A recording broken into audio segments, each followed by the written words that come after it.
Bonjour Eric, on est aujourd'hui au commissariat de Trappes pour soutenir notre camarade Mouloud. Qu'est-ce que tu peux nous dire? D'abord, Mouloud, pour nous c'est quand même un symbole. Mouloud c'est la résistance à Géodis. Et Géodis c'est la partie inavouable de la SNCF. C'est la partie inavouable de la SNCF, c'est-à-dire c'est la partie privée, c'est le groupe SNCF, c'est également la partie qui pollue. Bon, si on parle d'environnement, c'est la partie sur laquelle la SNCF depuis 20 ans reporte le trafic de marchandises.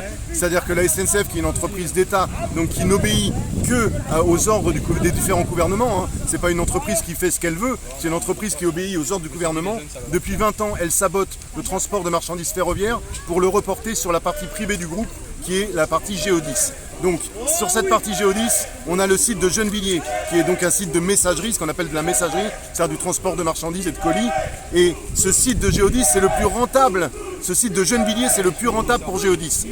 Et sur ce site, c'est la jungle. C'est la jungle, je le dis parce que je connais Mouloud et je sais qu'il ne raconte pas des bêtises. C'est une jungle au niveau des conditions de travail. 150 camions, 6 chauffeurs embauchés.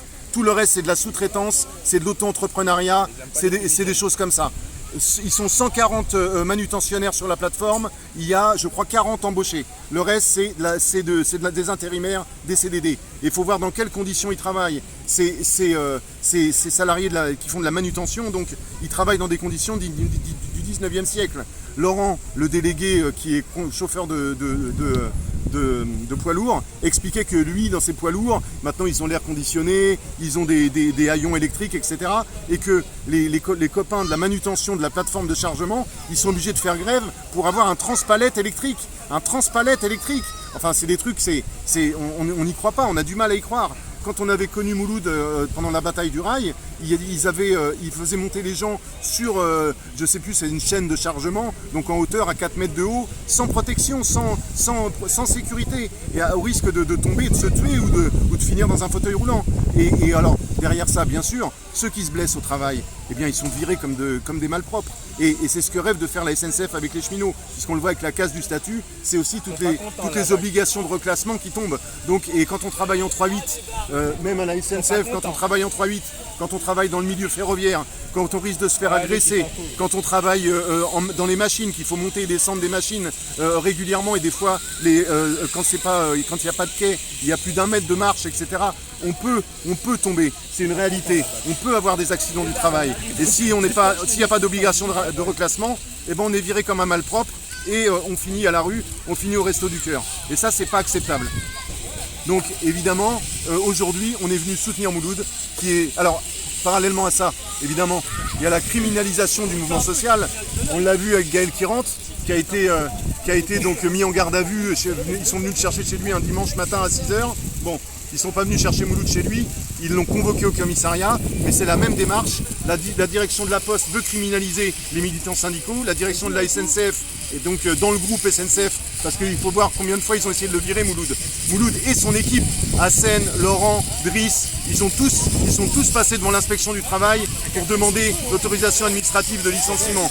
Sauf que jusqu'à présent, l'inspection du travail a bien vu que c'était des magouilles et que c'était des faux prétextes pour essayer de faire taire une équipe syndicale combative et qui veut protéger la santé de ses collègues. C'est ça la réalité. Et Mouloud, il fait un travail de fond, et son équipe, Mouloud et son équipe, ils font un travail de fond d'une importance capitale pour la santé des collègues, une importance capitale pour éviter les accidents du travail, éviter les morts, éviter les handicaps graves. Et donc, ils résistent là depuis des années maintenant. Là, aujourd'hui, il y a la criminalisation de Mouloud, donc qui est convoqué au commissariat pour essayer de passer sur des sanctions pénales, comme ils essayent de faire avec Gaël Kirant. Et ça, c'est la direction de la SNCF. C'est mon patron qui essaye de me virer aussi, qui fait ça à mon camarade Mouloud, et ça, c'est pas acceptable. Évidemment qu'on est là en solidarité. On ne peut pas laisser passer ça. Il faut qu'on soit tous ensemble contre ce genre d'attitude et ce genre de pratique qui est totalement illégale, totalement disproportionnée. Nous, on ne réclame évidemment que la loi, que l'application des règles de prévention de sécurité, des règles de la loi, de ce qui est prévu dans le Code du travail, etc. Code du travail que nous détricote le gouvernement. Et ce gouvernement, il donne le feu vert à ces entreprises pour faire toutes ces malfaisances auprès des militants syndicaux.